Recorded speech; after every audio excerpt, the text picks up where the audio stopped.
Okay guys, so here we're going to take a look at shooting assignment 4, the backlighting assignment.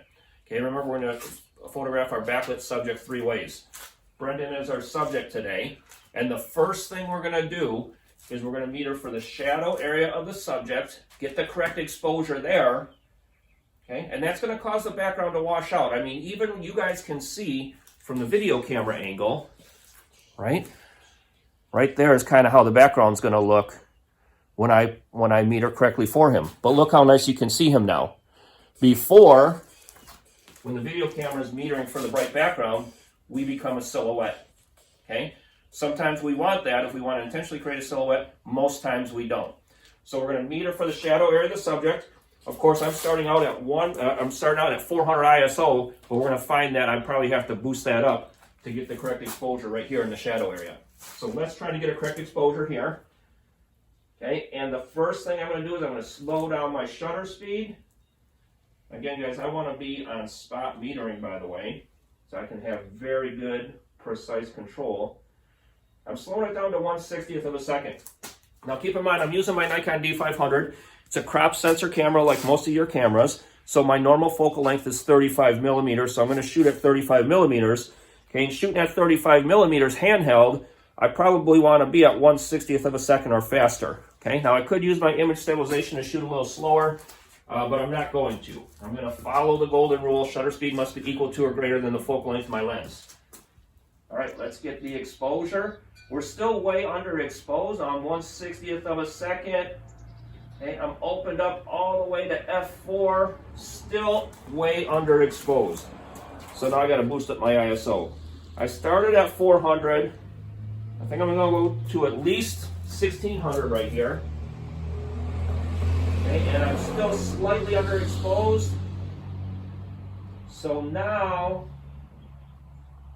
I'm going to go to about 3200 ISO at f4. And let's see how that exposure looks. 3200 ISO, 1/60th of a second at f4. And let's see how this works. Be looking right here. Here we go. And when we look at that, we're going to see that he's actually a little bit overexposed. Okay, so now I'm going to drop it down to 1600 ISO and try it again. Okay, now you notice, guys, that I usually don't like you guys messing with the ISO too much, but I'm just trying to get the picture darker now. I like my f4 right now, so I'm just going to try to get the picture a little darker. Okay, so here we go.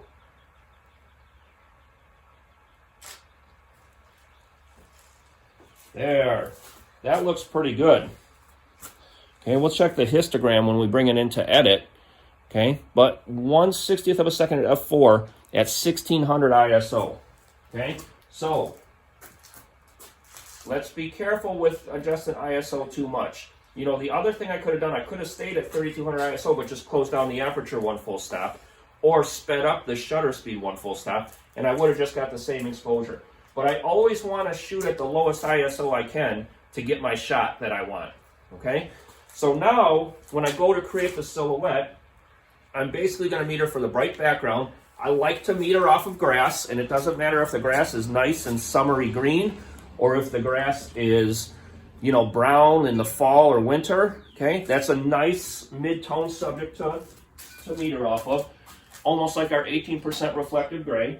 So I'm going to meter off of that. Keep in mind I'm at 1600 ISO, and I want to shoot at the lowest ISO I can and still get the shot I want.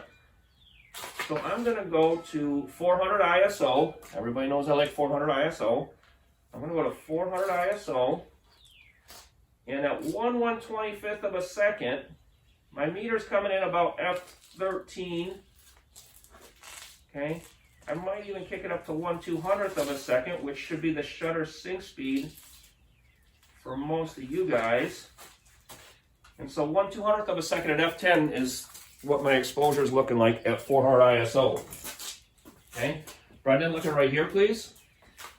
Okay, here we go. 1, 2, 3. Good. One more time. 1, 2. Okay, good. Okay, and now you see what happens. I got a silhouette, okay? But my background's nicely exposed. Look at that background. Okay, looks pretty good. All right, so try that again. What is going on? There we go. Okay, it thinks I'm not there. All right, I'll have to show you guys in the picture. All right, so now I have a good exposure for the background, 1/200th of a second at f10 at 400 ISO. And now all I gotta do, because I didn't exceed my shutter sync speed, and by the way, I had to step out of the camera to grab my flash. Because I didn't exceed the shutter sync speed, all I gotta do is pop up my flash in TTL mode, right? Your flash is gonna default to TTL mode anyway, and then take my next shot, okay? So let's see how that one's gonna look, okay? Remember in TTL mode, when your flash is in TTL mode, the flash is gonna try to fire full power, okay? But as soon as it gets enough light bouncing back into the camera, it's gonna shut down, okay? So we're gonna see how that's gonna look after a couple shots. Can't be no fake smiles. Say money. Money. Okay. Okay. And there you have it. Okay. So now what we did is we metered for the bright background, basically left our exposure the same as what it was on the silhouette, but then we used the flash to fill in the shadowy area right here. Okay. That's all you got to do. Okay. Now remember, the smaller your aperture is, or the bigger your f-stop number is, the less distance you're going to get out of your flash, right? Your flash is trying to go full power, okay? But if you're using a really small aperture like f22, maybe even f16, you only have enough light power to light, properly and fully about 3 or 4 feet in front of you. After that, the light starts to diffuse too much. It spreads out. Remember the inverse square law. As the distance doubles, the intensity becomes 1/4.